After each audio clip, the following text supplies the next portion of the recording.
श्री राधे राधे नमस्ते। एगो भजन सुना तनी सुनर से कैसा लगा था कमेंट बॉक्स में जरूर बताए सके। शुरू से आखिरी ले सुनर से तब समझ में आए।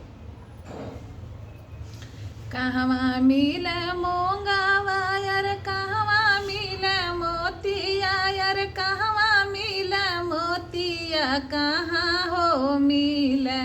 तुलसी के जेकी मालावा कहाँ हो मिले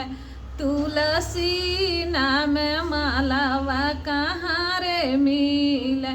समुद्र मिले मोंगिया यार समुद्र मिले मोंगिया यार सिपिया मिले मोतिया यार सिपिया मिले मोतिया तुलसी में मिले ना हरि राम के भजनिया तुलसी में मिलेला हरि नाम के भजनिया तुलसी में मिलेला के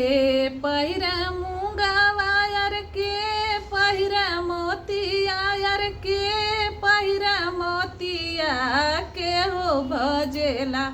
हरि राम नाम तुलसी के मालावा के भजेला हरि राम नाम तुलसी के मालावा के भजेला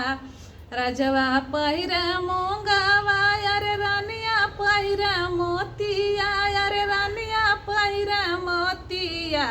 संत भजन हरि राम नाम मालावा संत भजन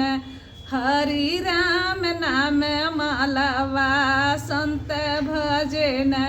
हरि राम नाम मालावा संत भजन।